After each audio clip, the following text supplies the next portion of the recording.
Okay, let's dive right into this.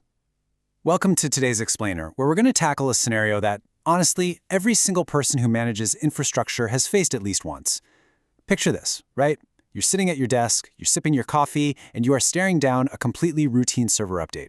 Just a normal Tuesday. You've done this exact thing 100 times before. You're just bumping your Proxmox host from version 9.1.9 to 9.2. But right as your mouse hovers over that execute button, you hesitate. Suddenly, that little update button looks kinda ominous, doesn't it? It's this universally relatable feeling of dread that just hits you right before you click update on a seemingly safe, perfectly running system. And look, you don't pause because you think the update itself is garbage. You pause because this terrifying question pops into your head. What if the system doesn't come back up? And, maybe more importantly, what is my actual plan if it doesn't? So let's get into Section 1, the illusion of safety. To really understand why that dread creeps in, let's look at a pretty standard baseline setup. Say you've got a standalone Proxmox host on 9.1.9. For redundancy, you're running a ZFS mirror for the boot drives and a ZFS RAID 10 for the virtual machine data store. On top of that, you've got daily Proxmox Backup Server, or PBS, guest backups going straight to a QNAP NAS. Now, on paper, this setup feels incredibly safe. The guests are protected, the storage has hardware redundancy, and all your past updates have been totally drama-free. Life is good.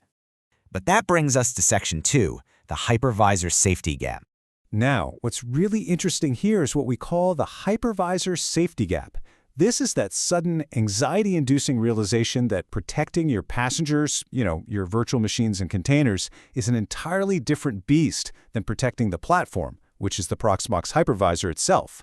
Sure, you've got backups of the VMs, but what about the host configuration, the custom networking rules, storage definitions, SSL certificates, those little bash scripts? It's all those weird, highly specific decisions you made over the last 3 years that make this box your box, instead of just a fresh, empty installer. So, I want you to ask yourself this really uncomfortable question. If your host didn't come back right now, how exactly would you rebuild it? It's a cold reality, especially in a single node setup. You don't have a cluster. There is no other host sitting there ready to seamlessly absorb the workload through a live migration. The hypervisor is your entire platform, and it's also your single point of failure. Which leads us to Part 3, redundancy is not recovery. So, the absolutely crucial point of this entire explainer is untangling a very, very dangerous misconception. Simple redundancy is not a true disaster recovery plan. Redundancy, like those ZFS boot mirrors or your RAID 10 arrays, that protects you if a physical hard drive literally dies. It's hardware tolerance, and it's great.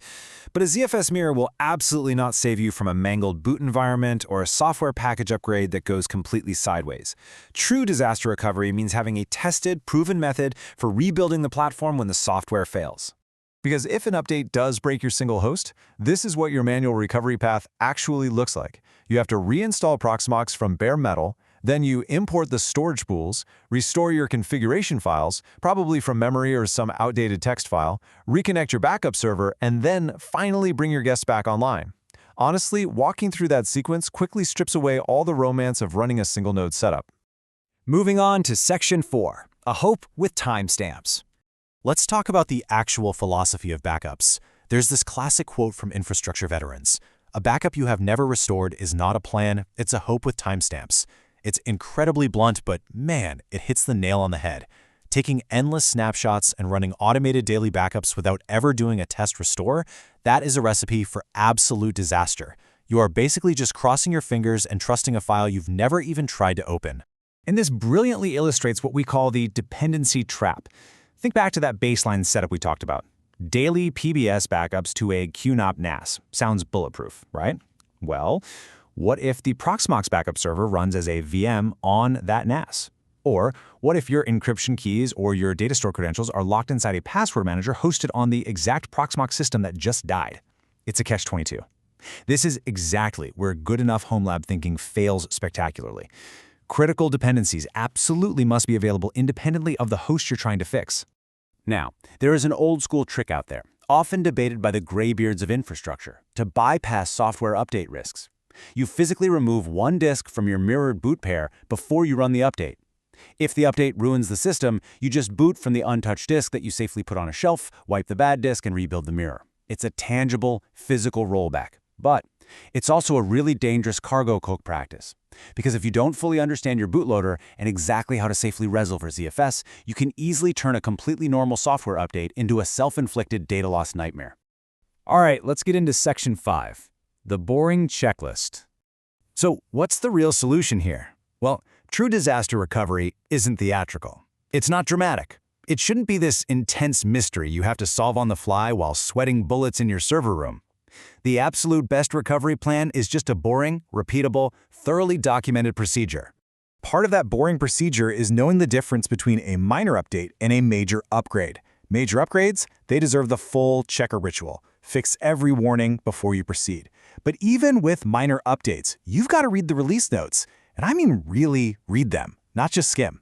Updates are usually totally boring right up until the moment one tiny note, like a warning about disarmed high-availability components, applies perfectly to your setup. Believe me, the one note you skip is always the one that was written specifically for you. Let's see how all this preparation builds into the ultimate pre-update routine, the boring checklist. Right before you hit update, verify that your guest backups are current, save your host's configuration, your ECT/PVE folder, your network configs, your storage setups, somewhere entirely off the box. Check those release notes. Know your previous kernel version so you can roll back if the hardware acts up. And make sure your backup server is reachable without the host. This boring little checklist literally separates a 10-minute hiccup from an entirely ruined weekend. Ultimately, the update button itself is not the enemy. Software updates are usually perfectly fine. The real enemy is a completely green dashboard that's masking a total lack of a recovery plan. The true villain here is finding out, way too late, that your entire hypervisor can only be put back together using your sketchy memory and a whole lot of sheer optimism. Which leaves us with one final, pretty provocative thought. I want you to take a hard look at your own infrastructure today.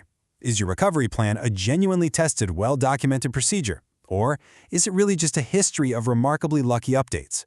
Take the time to actually test your single node backups, secure those custom configs off box, and turn those hopes into a concrete plan. Thanks so much for joining me on this explainer, and I'll catch you on the next one.